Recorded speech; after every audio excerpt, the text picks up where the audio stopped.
안녕하십니까? 역사의 발자취를 따라 한 시대의 정신을 탐구하는 시간입니다. 오늘 우리는 한국 전쟁의 잿더미 속에서 피어난 한목회자의 이야기를 통해 절망의 시대의 희망은 어떤 모습으로 우리에게 다가오는지 함께 나누고자 합니다. 이 이야기는 단지 한 사람의 기록이 아니라 가난과 고통 속에서 신음하던 한 세대가 어떻게 믿음을 통해 일어서게 되었는지를 보여주는 생생한 증언이기도 합니다. 본격적인 이야기에 앞서 오늘 이 나눔이 여러분의 마음에 울림을 준다면 구독과 공유를 통해 더 많은 분들에게 이 희망의 메시지를 전해주시길 부탁드립니다. 여러분의 작은 실천이 또 다른 누군가에게는 큰 위로와 힘이 될 수 있습니다. 이 영상을 보시는 모든 분들의 삶에 하나님의 크신 은혜와 평강이 함께하기를 기도합니다. 이야기는 1998년으로 거슬러 올라갑니다. 제가 신학교를 갓 졸업하고 성령님의 인도하심에 따라 서울에서도 가장 가난한 판자촌 대조동으로 향했을 때입니다. 제 마음은 예수 그리스도의 복음을 전하겠다는 뜨거운 열정으로 가득 차 있었습니다. 저는 그곳에 낡은 미군용 천막 하나를 치고 가만히 몇 장을 깐 뒤 교회의 시작을 알렸습니다. 처음에는 판자촌 사람들에게 복음을 전하고 교회를 세우는 일이 그리 어렵지 않을 것이라 생각했습니다. 하지만 현실은 냉혹했습니다. 저는 매일같이 그리고 주가 바뀌고 달이 바뀌도록 목이 쉬어라 외쳤습니다. 천국과 지옥, 그리고 마지막 심판에 대해 우리가 전통적으로 알고 있는 모든 복음의 내용을 선포했습니다. 그러나 아무런 변화도 일어나지 않았습니다. 사람들은 제 설교에 귀를 기울이지 않았습니다. 텅 빈 천막 안에서 저는 깊은 좌절감에 빠졌습니다. 정말로 하나님께서 나를 사역의 길로 부르신 것이 맞는가? 제 소명에 대한 의심이 싹트기 시작했고 이 모든 것을 포기하고 싶은 마음이 굴뚝 같았습니다. 한 영혼도 주님께 인도하지 못하는 제 자신이 너무나도 실패자처럼 느껴졌기 때문입니다. 그러던 어느 날 제 사역과 인생 전체를 뒤바꾸는 결정적인 전환점이 찾아왔습니다. 마치 굳게 닫혔던 하늘 문이 열리고 새로운 역사가 시작되는 순간이었습니다. 그날 저는 장모님과 함께 지독한 가난에 시달리는 한 가정을 방문했습니다. 북한에서 내려온 피난민 가족이었는데 부부에게는 아들만 9이 있었습니다. 남편은 10년 넘게 알코올 중독에 빠져 있었고 아내는 심한 위장병과 심장병으로 고통받고 있었습니다. 9명의 아이들은 거리로 나가 구두를 닦거나 남의 주머니를 터는 험한 일을 하며 하루하루를 연명하고 있었습니다. 그야말로 거리에 나앉은 거지 가족이나 다름없었습니다. 우리는 그들을 예수님께 인도하고 싶은 마음에 문을 두드렸습니다. 문을 연 아주머니는 잔뜩 경계하는 눈빛으로 물었습니다. 누구시오? 저희는 이웃교회에서 온 전도사입니다. 좋은 소식을 전해드리러 왔습니다. 그러자 그녀가 비웃듯 되물었습니다. 좋은 소식이라고요. 예수 그리스도께서 당신의 구원자가 되시며 당신에게 천국을 주길 원하십니다. 그 말을 듣는 순간 아주머니의 눈빛이 싸늘하게 변했습니다. 천국이요? 당신들 기독교인들은 다 거짓말쟁이야. 죽은 뒤에나 가는 아름다운 천국 이야기만 하고 있지. 그럼 지금은 어떻소? 우리는 끔찍한 가난과 질병 속에서 하루하루 지옥같이 살고 있는데 만약 당신들의 하나님이 그렇게 좋으신 분이라 죽은 후에 멋진 천국을 준다면 왜 지금 당장 우리에게 좋은 것 하나라도 주지 않는 거요? 살아계신 하나님을 지금 여기서 증명하지도 못하면서 어떻게 죽음 이후에 천국을 증명하겠다는 말이오? 그녀는 마치 저에게 설교를 하듯 쏘아붙였고 저는 그 말에 완전히 압도당하고 말았습니다. 저는 겨우 입을 열어 말했습니다. 하지만 예수님을 영접하지 않으면 지옥에 가게 됩니다. 그녀는 큰 소리로 웃었습니다. 지옥, 우리 집 꼴을 좀 보시오. 우리는 이미 지옥에 살고 있소. 지금 우리가 겪는 이 지옥보다 더 고통스러운 지옥이 대체 어디 있단 말이오? 당장 우리 집에서 나가시오. 당신들은 거짓말쟁이야. 천국도 지옥도 없어. 저는 더 이상 아무 말도 할 수 없었습니다. 그녀의 말이 구구절절 옳았기 때문입니다. 그렇습니다. 그들은 이미 이 땅의 지옥을 살고 있었습니다. 어른과 아이들 합쳐 11명의 식구가 한두 평 남짓한 작은 방에서 짐승처럼 뒤엉켜 살고 있었습니다. 제대로 누울 공간조차 없었고 덮을 이불이라고는 누더기 한 장이 전부였습니다. 저는 고개를 숙인 채 천막교회로 돌아와 주님 앞에 무릎을 꿇었습니다. 주님, 저는 이제 저들에게 무슨 말을 전해야 합니까? 저들은 굶주리고 병들고 고통받으며 아무런 희망 없이 살아가고 있습니다. 저는 그들에게 천국을 전하려 했지만 그들은 받아들이지 않습니다. 지옥을 말해도 두려워하지 않습니다. 저에게는 이제 그들에게 전할 메시지가 아무것도 없습니다. 저는 소리내어 울며 기도하기 시작했습니다. 그때 성령께서 제 마음에 조용히 말씀하셨습니다. 사복음서를 새로운 관점으로 다시 읽어보아라. 신학적인 이론이 아니라 실제적인 삶의 방식으로 말이다. 저는 그 음성에 순종하여 예수 그리스도의 사역을 제대로 발견하겠다는 새로운 각오로 마태복음부터 요한복음까지 다시 읽기 시작했습니다. 그리고 놀라운 사실을 깨달았습니다. 예수님께서는 천국이나 하나님에 대해 그저 말씀만 하지 않으셨습니다. 예수님은 사람들에게 직접 하나님을 주셨고 천국을 주셨습니다. 하지만 저는 어땠습니까? 저는 하나님에 대해, 천국에 대해 말만 하고 있었지, 지금 당장 고통받는 그들에게 살아계시는 하나님과 실제적인 천국을 주지 못했습니다. 그들은 삶의 모든 영역에서 끔찍한 결핍을 겪고 있었지만 저는 그들의 필요를 채워줄 생각은 하지 않고 구름 위를 둥둥 떠다니는 이야기만 하고 있었던 것입니다. 예수님은 가시는 곳마다 죄를 용서하시고 평안과 기쁨을 주셨습니다. 병든 자를 고치셨고 사탄의 속박에서 사람들을 해방시키셨습니다. 굶주린 자들을 먹이셨고 죽은 자를 살리셨습니다. 그들의 절박한 필요를 먼저 채워주신 후에야 비로소 하나님 나라를 선포하셨습니다. 자신의 삶 속에서 이미 하나님 나라의 능력을 체험한 사람이 어찌 그 나라를 거부할 수 있겠습니까? 예수님은 지극히 현실적이고 실제적인 분이셨습니다. 이론을 논하는 분이 아니라 자신이 전하는 말씀을 삶으로 직접 실천하는 분이셨습니다. 저는 주님께 부르짖었습니다. 예수님, 저도 주님처럼 할 수 있을까요? 저는 지금까지 수백만 킬로미터 떨어진 곳에 계신 하나님에 대해 말해왔습니다. 제 마음속으로도 확신하지 못하는 천국에 대해 이야기했습니다. 그러니 어떻게 저들을 믿음으로 이끌 수 있었겠습니까? 저도 주님처럼 말하고 주님처럼 행할 수 있게 해주십시오. 저는 간절히 기도하고 또 기도했습니다. 당시 저는 하루에 5시간 이상을 기도에 매달렸습니다. 새벽 4시 반에 교회에 나와 기도하고 아침 식사 후에도 몇 시간씩 무릎을 꿇었습니다.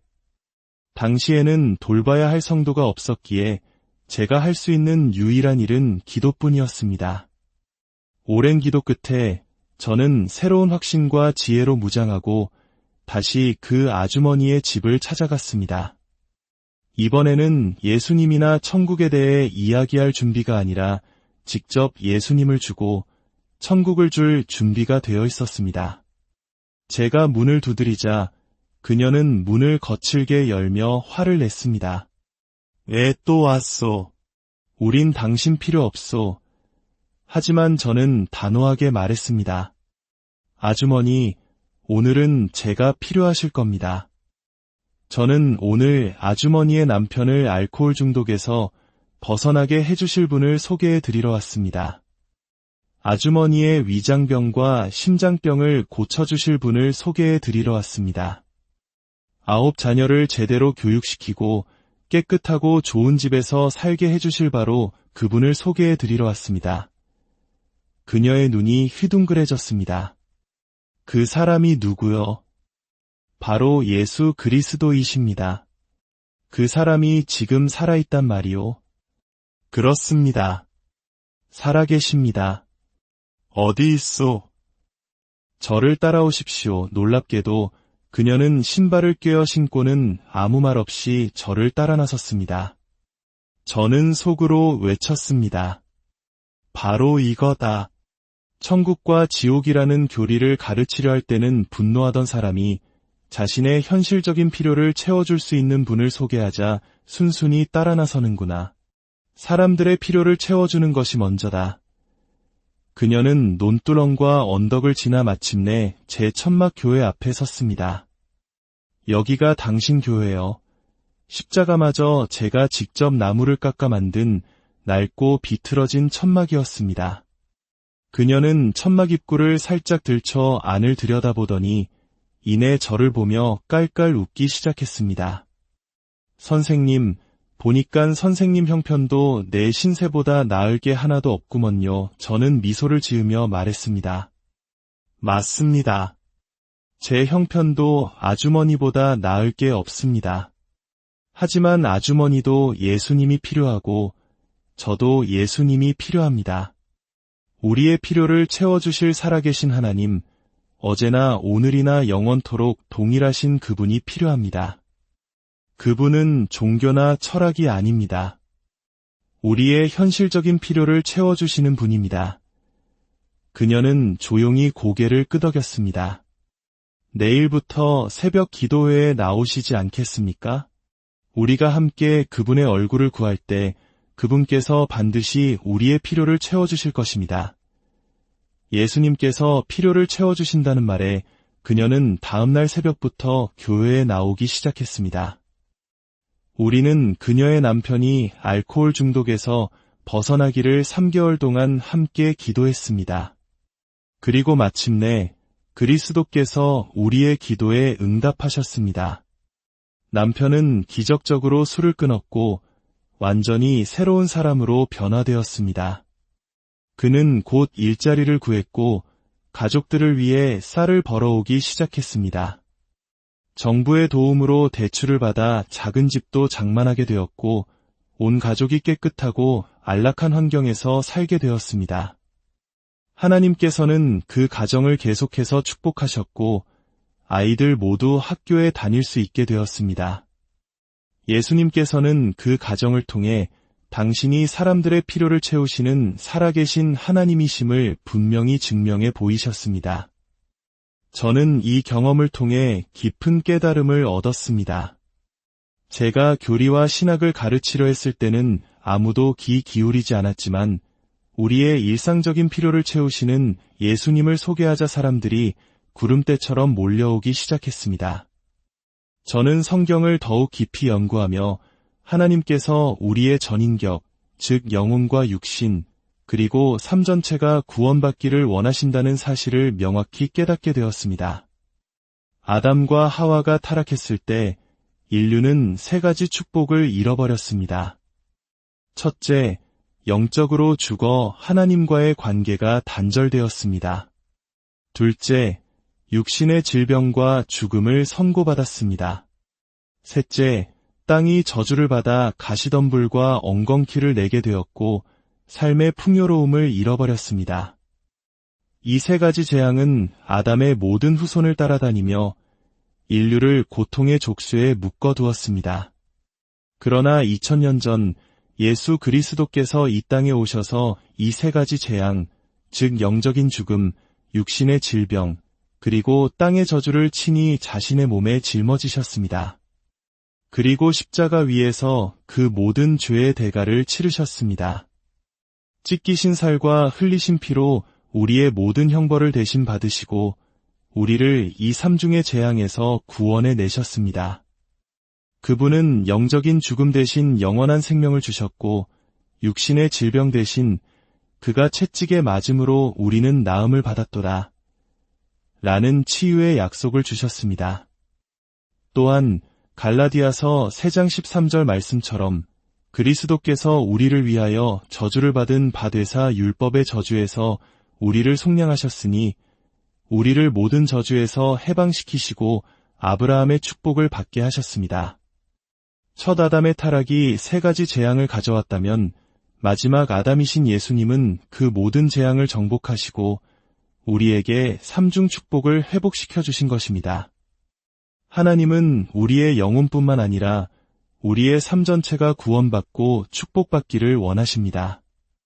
이러한 확신 위에 서서 저는 예수 그리스도의 3중 축복에 대해 강력하게 선포하기 시작했습니다. 그리고 이 축복을 받는 길은 바로 주님의 얼굴을 구하며 기도하는 것이라고 가르쳤습니다. 그러자 놀라운 일들이 벌어졌습니다. 특히 평생을 죄책감과 열등감 속에서 살아가던 판자촌 사람들이 변화되기 시작했습니다. 알코올 중독자, 폭력배, 마약 중독자들, 스스로의 삶을 저주하며 아무런 희망이 없다고 여기던 그들에게 저는 담대히 선포했습니다. 있는 모습 그대로 예수 그리스도께 나아오십시오. 주님께서 당신의 모든 정죄함을 십자가에서 대신 짊어지셨습니다. 그분의 보혈의 공로로 당신은 값없이 오직 믿음으로 의롭다 하심을 얻고 하나님의 영광을 누릴 수 있습니다. 이것은 죽은 후에 경험할 일이 아니라 바로 지금 여기서 누리는 현재의 경험입니다. 무엇보다 저는 질병으로부터의 치유를 강력하게 선포했습니다. 비위생적인 환경 속에서 결핵, 암, 관절염 등 온갖 질병으로 죽어가는 사람들이 너무나 많았기 때문입니다. 하지만 솔직히 말해 저는 치유의 은사에 대한 주님의 어떤 환상이나 음성을 들은 적이 없었습니다. 하나님, 저에게 치유의 은사를 주셨다는 음성을 들려주십시오라고 간절히 기도했지만 아무런 응답도 없었습니다. 꿈을 꾸려고 했어도 환상을 보려고 해도 제 눈에는 어른거리는 빛의 점들만 보일 뿐이었습니다. 하지만 제게는 명확한 성경 말씀이 있었습니다. 예수님께서 우리의 연약한 것을 친히 담당하시고 병을 짊어지셨다는 진리 말입니다. 살든지 죽든지 저는 제가 믿는 바를 실천하기로 결심했습니다. 2000년 전의 치유에 대해 이야기하는 대신 지금 여기서 치유하시는 예수님을 주기로 마음먹었습니다. 어느 주일 예배 때 저는 몇 안 되는 성도들 앞에서 선포했습니다. 오늘 저녁부터 치유 집회를 시작하겠습니다. 벙어리가 말을 하고 보지 못하는 자가 눈을 뜨며 안진뱅이가 일어나는 놀라운 기적이 일어날 것입니다. 그렇게 말하는 순간에도 제 몸은 사시나무 떨듯 떨리고 있었습니다. 제 삶에서 단 한 번도 그런 기적을 본 적이 없었기 때문입니다. 저는 오직 성경 말씀에 근거하여 믿음으로 선포했을 뿐입니다. 오후 내내 저는 기도했습니다. 주님, 제가 너무나 담대하게 믿음으로 선포했지만 사실은 두려워 떨고 있습니다.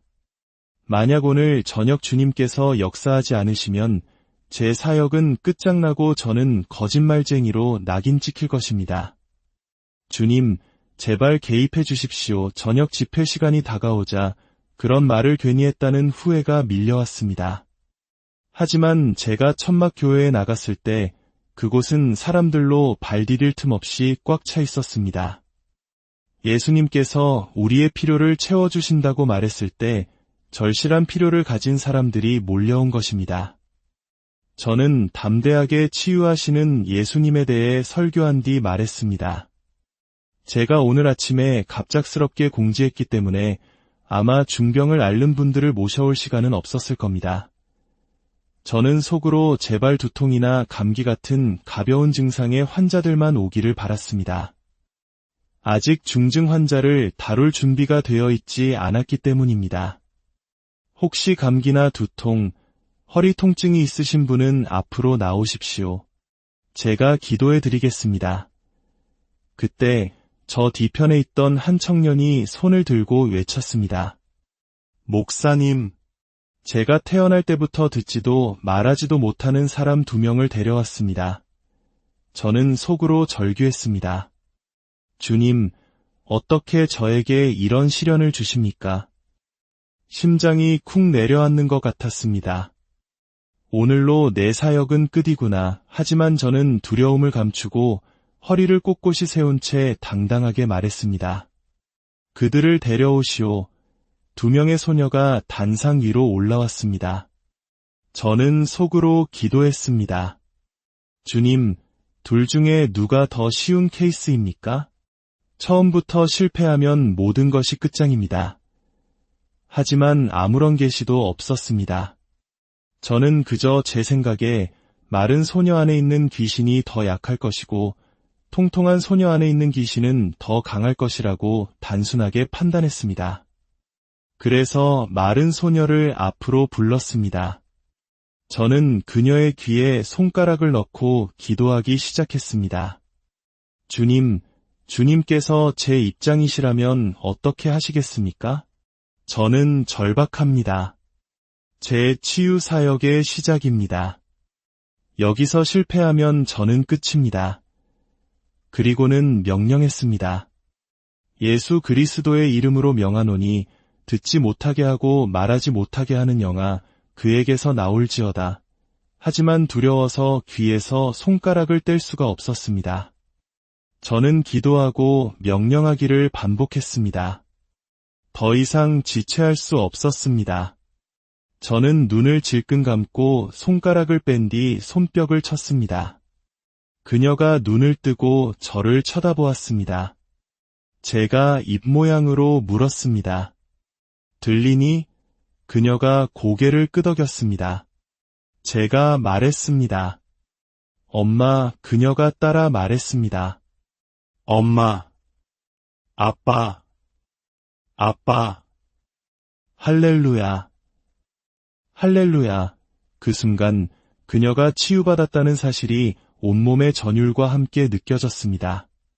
저는 단상을 미친 듯이 뛰어다녔습니다. 그리고 외쳤습니다. 병든 자들은 다 앞으로 나아오시오. 저는 엄청난 담대함을 얻었고 사람들의 머리에 손을 얹고 질병이 떠나가기를 명령했습니다. 그날 밤 수많은 사람들이 치유받는 놀라운 기적이 일어났습니다. 그날 저녁 이후 천막교회에 그리스도가 나타나 병든 자들을 고치신다는 소문이 온 동네에 퍼져나갔습니다. 다음 날부터 천막은 환자들로 가득 찼습니다. 전통적으로 불교와 유교 문화가 깊이 뿌리내린 한국에서 기독교인이 된다는 것은 조상 제사를 거부하고 가족과 사회의 엄청난 반대에 부딪혀야 하는 어려운 결단입니다.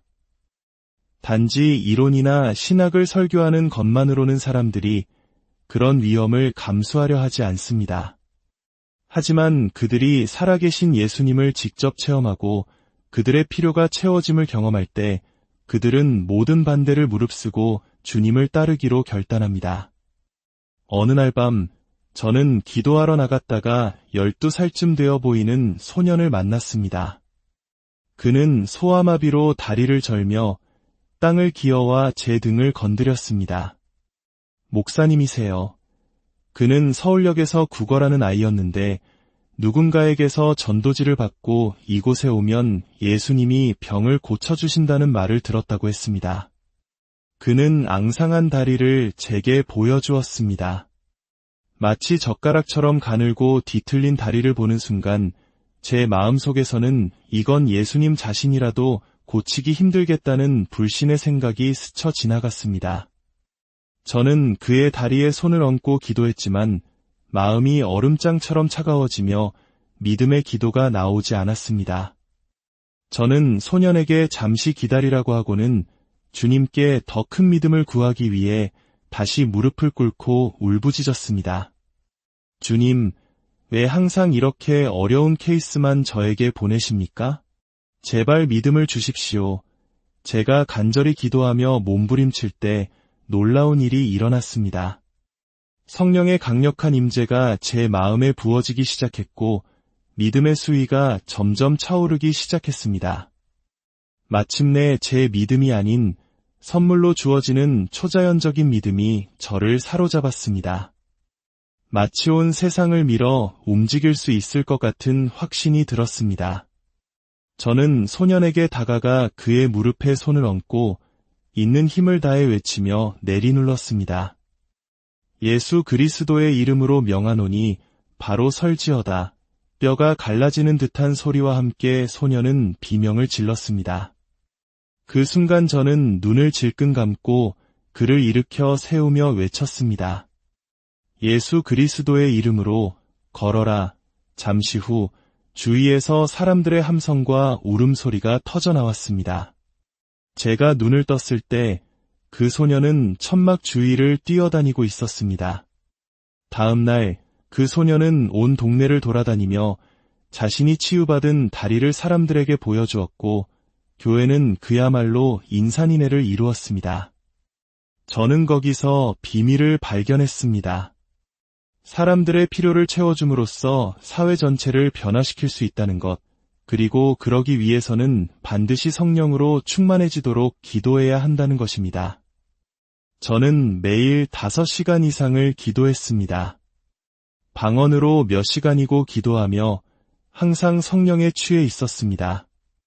기도하지 않을 때 하나님의 말씀은 성경책 안에 머물러 있지만 제가 기도할 때 말씀은 책 밖으로 뛰쳐나와 제 삶 속에서 살아 움직이기 시작했습니다.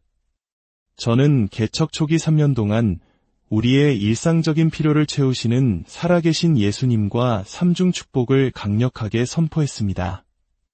사랑하는 자여, 내 영혼이 잘됨같이 내가 범사에 잘되고 강건하기를 내가 간구하노라. 저는 사람들에게 가르쳤습니다. 당신의 영혼이 먼저 구원받고 성령의 열매를 맺으며 살아갈 때 하나님께서 당신을 만지시고 치유하시며 당신의 삶에 풍성한 복을 주실 것이라고 말입니다.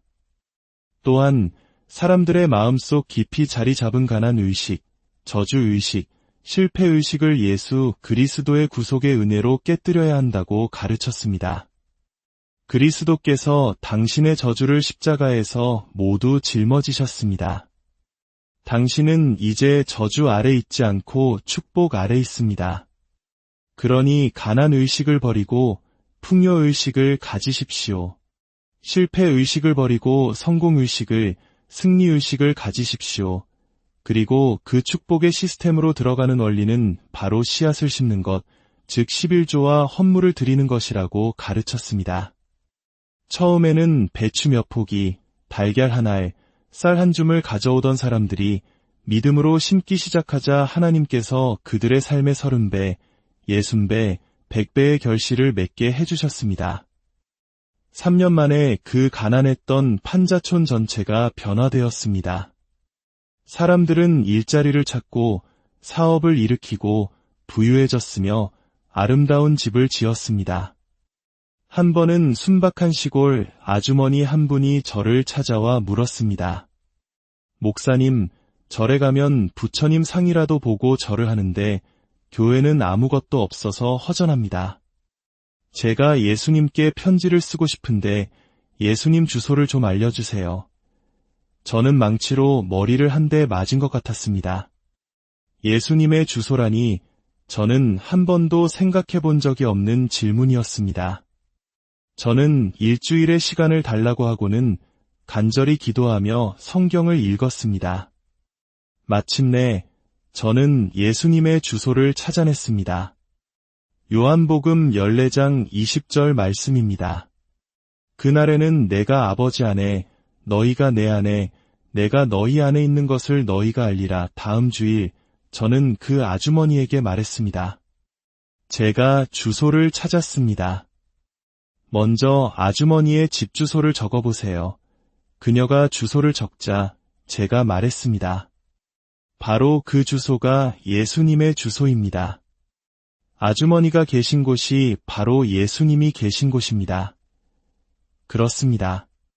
성부, 성자, 성령 하나님께서는 지금 당신 안에 거하십니다.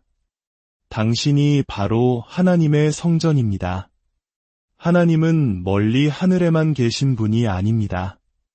당신 안에 계십니다. 당신이 하나님을 필요로 하는 것만큼 하나님께서도 당신을 필요로 하십니다.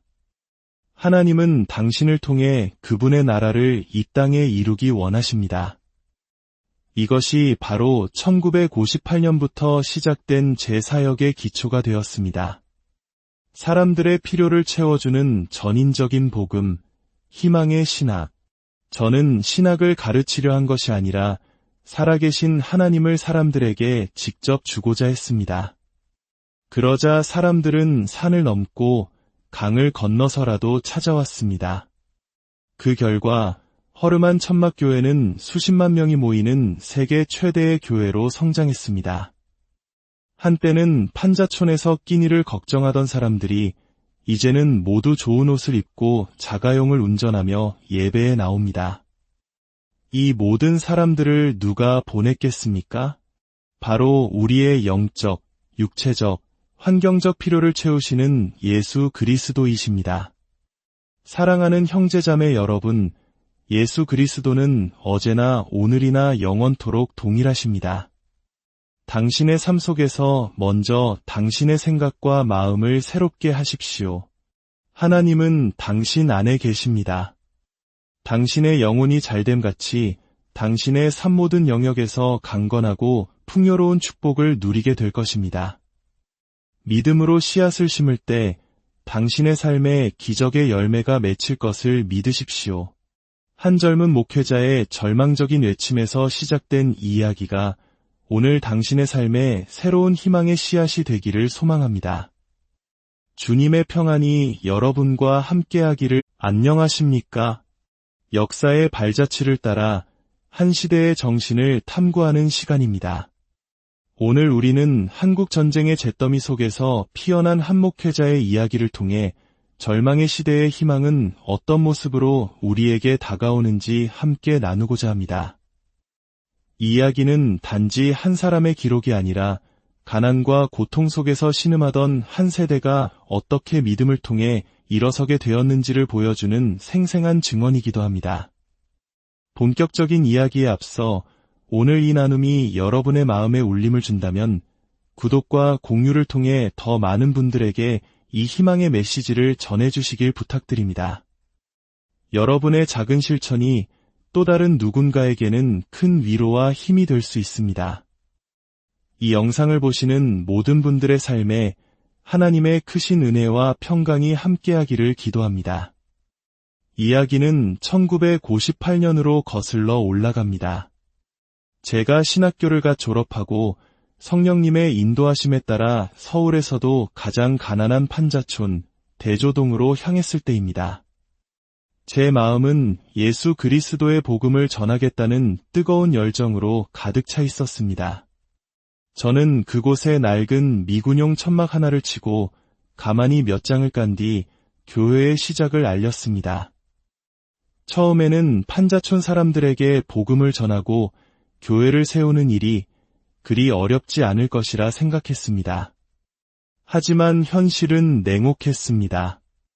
저는 매일같이 그리고 주가 바뀌고 달이 바뀌도록 목이 쉬어라 외쳤습니다. 천국과 지옥, 그리고 마지막 심판에 대해 우리가 전통적으로 알고 있는 모든 복음의 내용을 선포했습니다. 그러나 아무런 변화도 일어나지 않았습니다. 사람들은 제 설교에 귀를 기울이지 않았습니다. 텅 빈 천막 안에서 저는 깊은 좌절감에 빠졌습니다. 정말로 하나님께서 나를 사역의 길로 부르신 것이 맞는가? 제 소명에 대한 의심이 싹트기 시작했고 이 모든 것을 포기하고 싶은 마음이 굴뚝 같았습니다. 한 영혼도 주님께 인도하지 못하는 제 자신이 너무나도 실패자처럼 느껴졌기 때문입니다.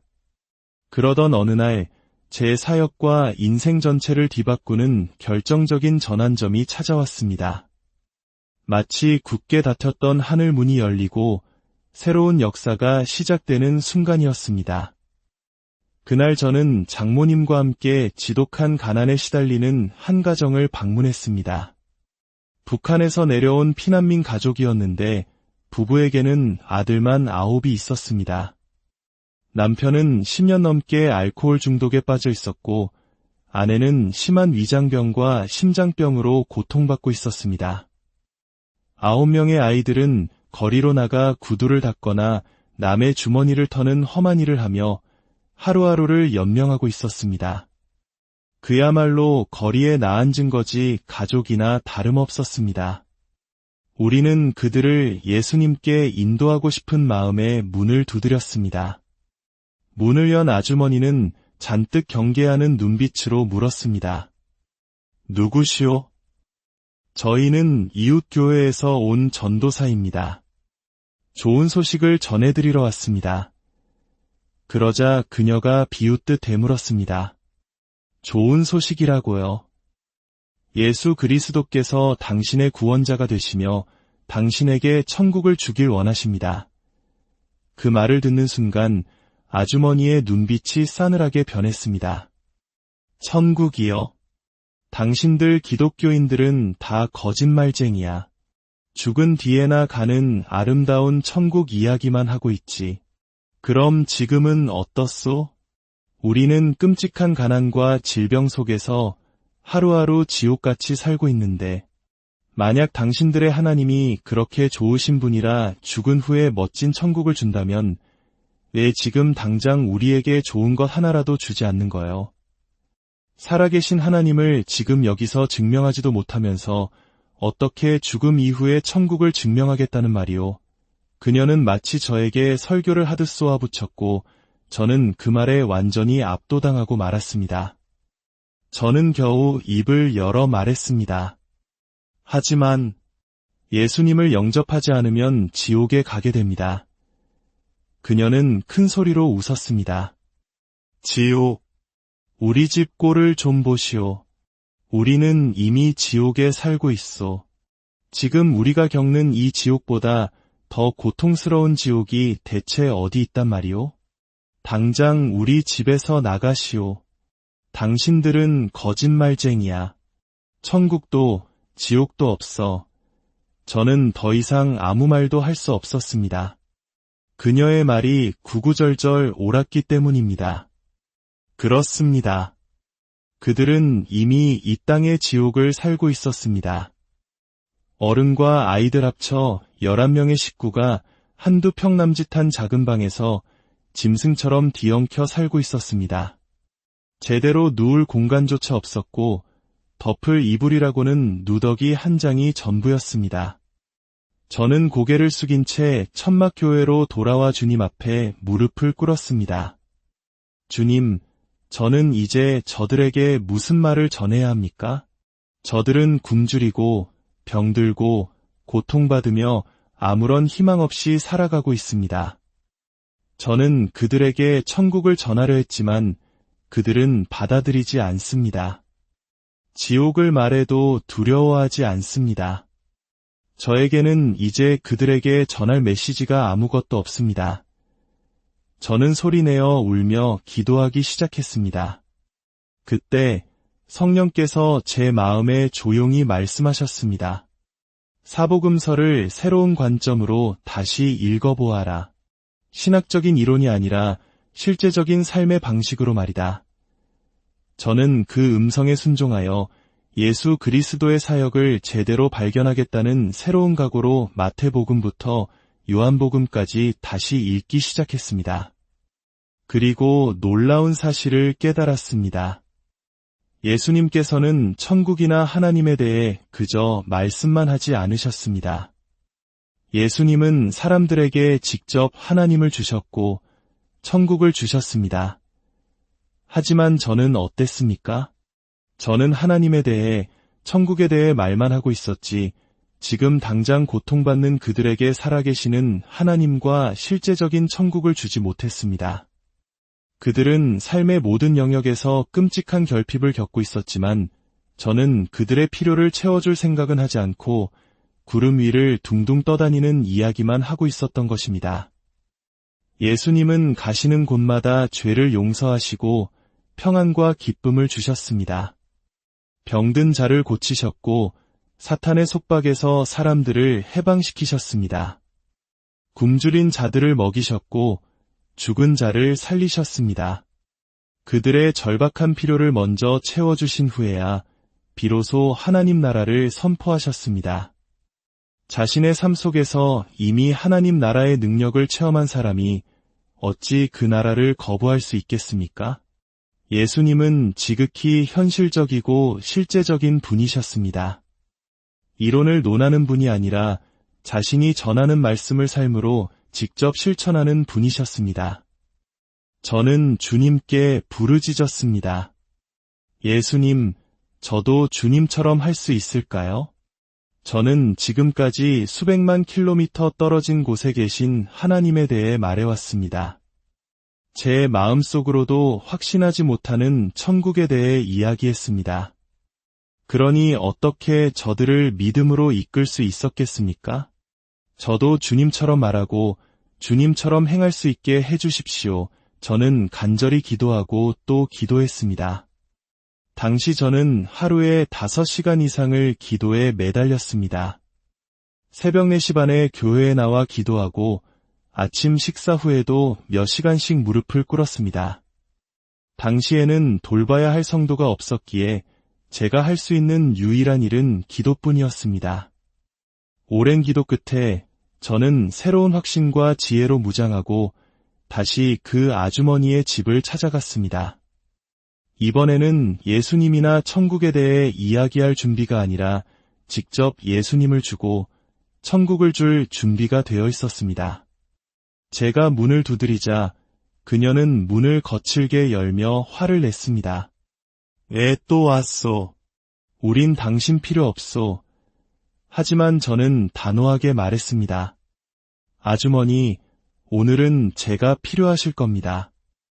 저는 오늘 아주머니의 남편을 알코올 중독에서 벗어나게 해주실 분을 소개해 드리러 왔습니다.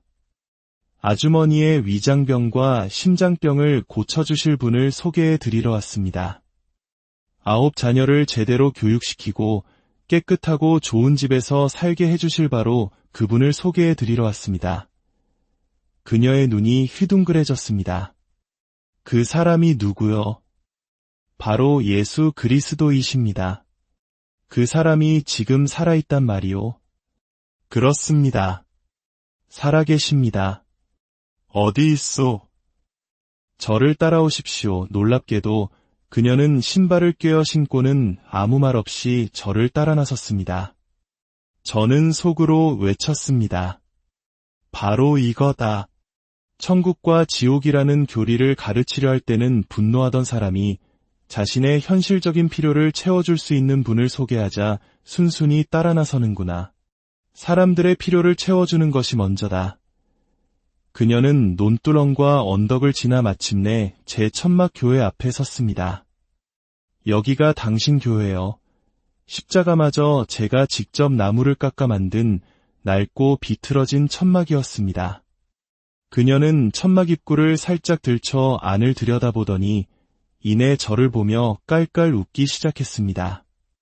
선생님, 보니깐 선생님 형편도 내 신세보다 나을 게 하나도 없구먼요. 저는 미소를 지으며 말했습니다. 맞습니다. 제 형편도 아주머니보다 나을 게 없습니다. 하지만 아주머니도 예수님이 필요하고 저도 예수님이 필요합니다. 우리의 필요를 채워주실 살아계신 하나님, 어제나 오늘이나 영원토록 동일하신 그분이 필요합니다.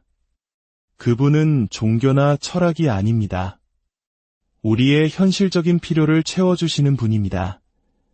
그녀는 조용히 고개를 끄덕였습니다.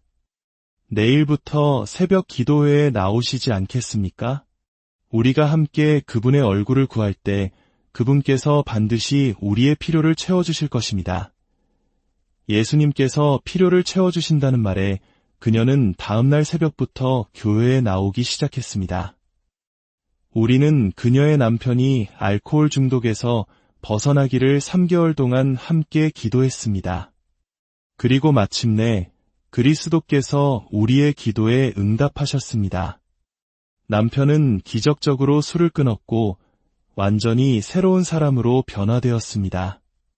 그는 곧 일자리를 구했고 가족들을 위해 쌀을 벌어오기 시작했습니다.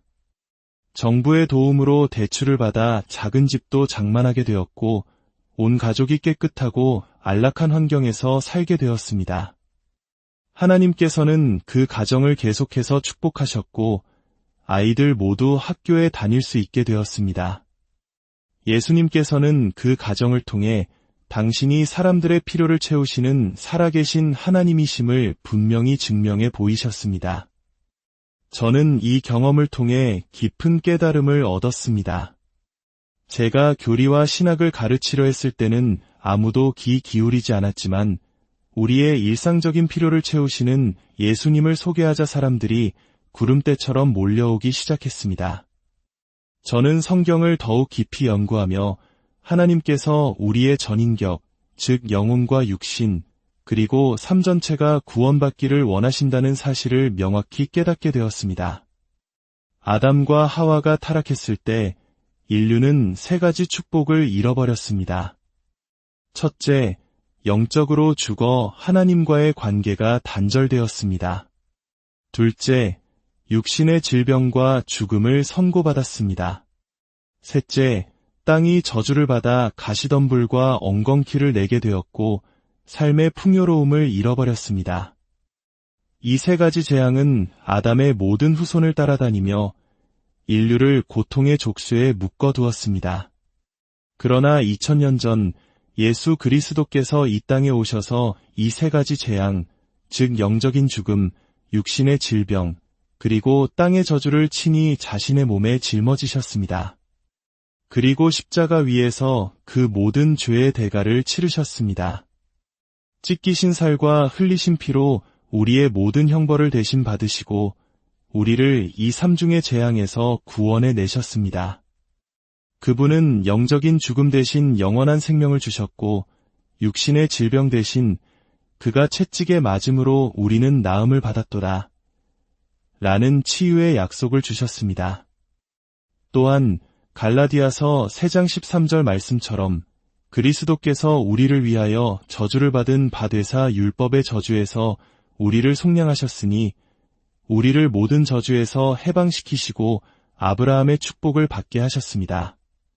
첫 아담의 타락이 3가지 재앙을 가져왔다면 마지막 아담이신 예수님은 그 모든 재앙을 정복하시고 우리에게 3중 축복을 회복시켜 주신 것입니다.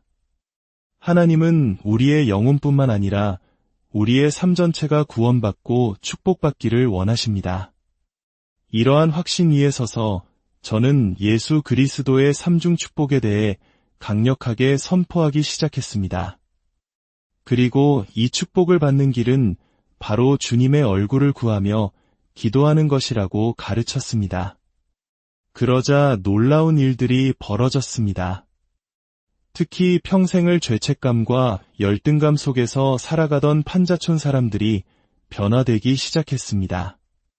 알코올 중독자, 폭력배, 마약 중독자들, 스스로의 삶을 저주하며 아무런 희망이 없다고 여기던 그들에게 저는 담대히 선포했습니다.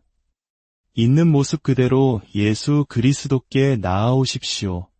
주님께서 당신의 모든 정죄함을 십자가에서 대신 짊어지셨습니다. 그분의 보혈의 공로로 당신은 값없이 오직 믿음으로 의롭다 하심을 얻고 하나님의 영광을 누릴 수 있습니다. 이것은 죽은 후에 경험할 일이 아니라 바로 지금 여기서 누리는 현재의 경험입니다. 무엇보다 저는 질병으로부터의 치유를 강력하게 선포했습니다. 비위생적인 환경 속에서 결핵, 암, 관절염 등 온갖 질병으로 죽어가는 사람들이 너무나 많았기 때문입니다. 하지만 솔직히 말해 저는 치유의 은사에 대한 주님의 어떤 환상이나 음성을 들은 적이 없었습니다.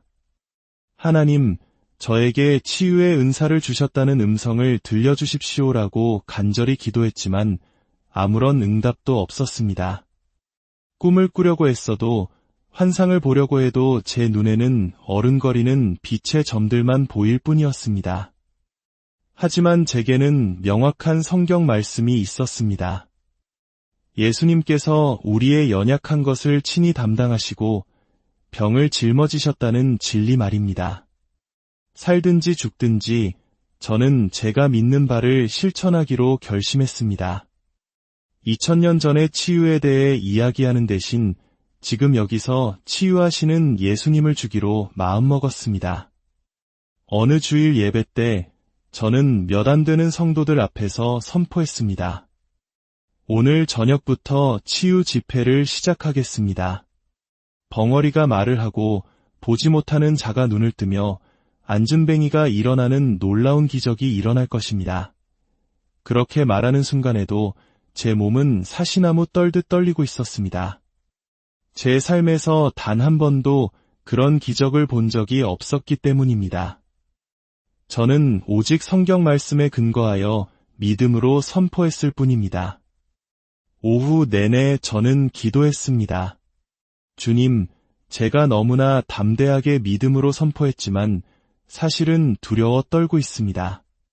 만약 오늘 저녁 주님께서 역사하지 않으시면 제 사역은 끝장나고 저는 거짓말쟁이로 낙인 찍힐 것입니다. 주님, 제발 개입해 주십시오. 저녁 집회 시간이 다가오자 그런 말을 괜히 했다는 후회가 밀려왔습니다. 하지만 제가 천막교회에 나갔을 때 그곳은 사람들로 발 디딜 틈 없이 꽉 차 있었습니다. 예수님께서 우리의 필요를 채워주신다고 말했을 때 절실한 필요를 가진 사람들이 몰려온 것입니다. 저는 담대하게 치유하시는 예수님에 대해 설교한 뒤 말했습니다. 제가 오늘 아침에 갑작스럽게 공지했기 때문에 아마 중병을 앓는 분들을 모셔올 시간은 없었을 겁니다. 저는 속으로 재발 두통이나 감기 같은 가벼운 증상의 환자들만 오기를 바랐습니다. 아직 중증 환자를 다룰 준비가 되어 있지 않았기 때문입니다. 혹시 감기나 두통, 허리 통증이 있으신 분은 앞으로 나오십시오. 제가 기도해 드리겠습니다. 그때 저 뒤편에 있던 한 청년이 손을 들고 외쳤습니다. 목사님, 제가 태어날 때부터 듣지도 말하지도 못하는 사람 2명을 데려왔습니다. 저는 속으로 절규했습니다. 주님, 어떻게 저에게 이런 시련을 주십니까? 심장이 쿵 내려앉는 것 같았습니다. 오늘로 내 사역은 끝이구나. 하지만 저는 두려움을 감추고 허리를 꼿꼿이 세운 채 당당하게 말했습니다. 그들을 데려오시오. 2명의 소녀가 단상 위로 올라왔습니다. 저는 속으로 기도했습니다. 주님, 둘 중에 누가 더 쉬운 케이스입니까? 처음부터 실패하면 모든 것이 끝장입니다. 하지만 아무런 계시도 없었습니다. 저는 그저 제 생각에 마른 소녀 안에 있는 귀신이 더 약할 것이고 통통한 소녀 안에 있는 귀신은 더 강할 것이라고 단순하게 판단했습니다. 그래서 마른 소녀를 앞으로 불렀습니다. 저는 그녀의 귀에 손가락을 넣고 기도하기 시작했습니다. 주님, 주님께서 제 입장이시라면 어떻게 하시겠습니까? 저는 절박합니다.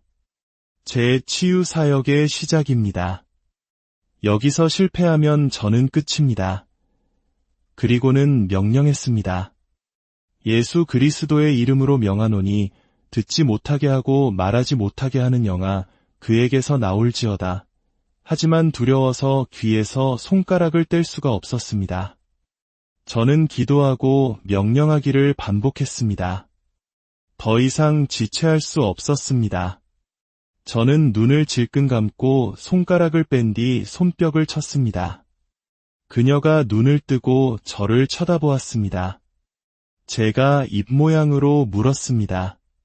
들리니? 그녀가 고개를 끄덕였습니다. 제가 말했습니다. 엄마, 그녀가 따라 말했습니다.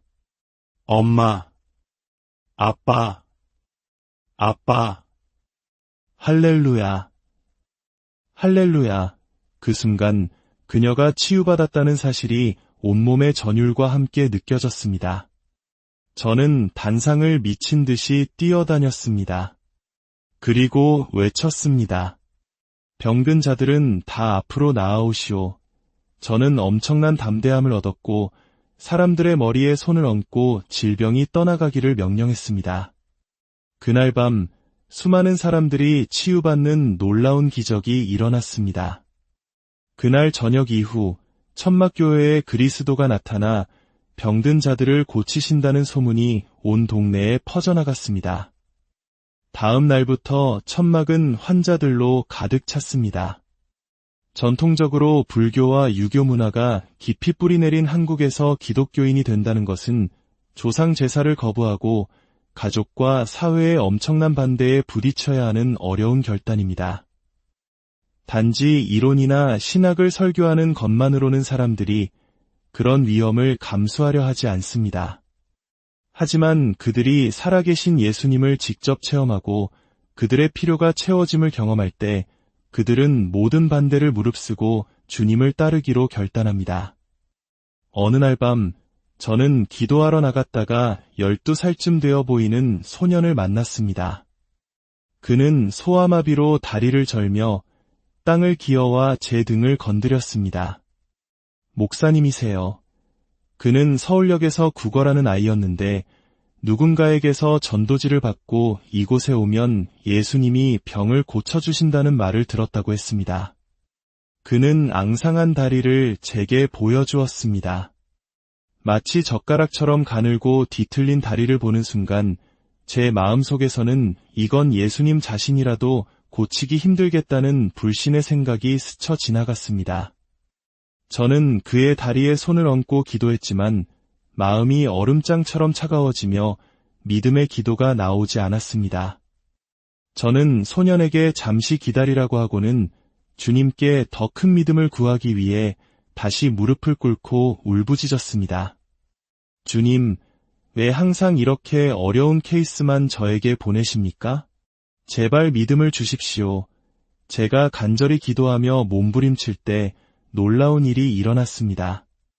성령의 강력한 임재가 제 마음에 부어지기 시작했고 믿음의 수위가 점점 차오르기 시작했습니다. 마침내 제 믿음이 아닌 선물로 주어지는 초자연적인 믿음이 저를 사로잡았습니다. 마치 온 세상을 밀어 움직일 수 있을 것 같은 확신이 들었습니다. 저는 소년에게 다가가 그의 무릎에 손을 얹고 있는 힘을 다해 외치며 내리눌렀습니다. 예수 그리스도의 이름으로 명하노니 바로 설지어다. 뼈가 갈라지는 듯한 소리와 함께 소년은 비명을 질렀습니다. 그 순간 저는 눈을 질끈 감고 그를 일으켜 세우며 외쳤습니다. 예수 그리스도의 이름으로 걸어라. 잠시 후 주위에서 사람들의 함성과 울음소리가 터져나왔습니다. 제가 눈을 떴을 때 그 소년은 천막 주위를 뛰어다니고 있었습니다. 다음 날 그 소년은 온 동네를 돌아다니며 자신이 치유받은 다리를 사람들에게 보여주었고 교회는 그야말로 인산인해를 이루었습니다. 저는 거기서 비밀을 발견했습니다. 사람들의 필요를 채워줌으로써 사회 전체를 변화시킬 수 있다는 것, 그리고 그러기 위해서는 반드시 성령으로 충만해지도록 기도해야 한다는 것입니다. 저는 매일 5시간 이상을 기도했습니다. 방언으로 몇 시간이고 기도하며 항상 성령에 취해 있었습니다. 기도하지 않을 때 하나님의 말씀은 성경책 안에 머물러 있지만 제가 기도할 때 말씀은 책 밖으로 뛰쳐나와 제 삶 속에서 살아 움직이기 시작했습니다. 저는 개척 초기 3년 동안 우리의 일상적인 필요를 채우시는 살아계신 예수님과 삼중 축복을 강력하게 선포했습니다. 사랑하는 자여, 내 영혼이 잘됨같이 내가 범사에 잘되고 강건하기를 내가 간구하노라. 저는 사람들에게 가르쳤습니다. 당신의 영혼이 먼저 구원받고 성령의 열매를 맺으며 살아갈 때 하나님께서 당신을 만지시고 치유하시며 당신의 삶에 풍성한 복을 주실 것이라고 말입니다. 또한 사람들의 마음속 깊이 자리 잡은 가난의식, 저주의식, 실패의식을 예수 그리스도의 구속의 은혜로 깨뜨려야 한다고 가르쳤습니다. 그리스도께서 당신의 저주를 십자가에서 모두 짊어지셨습니다. 당신은 이제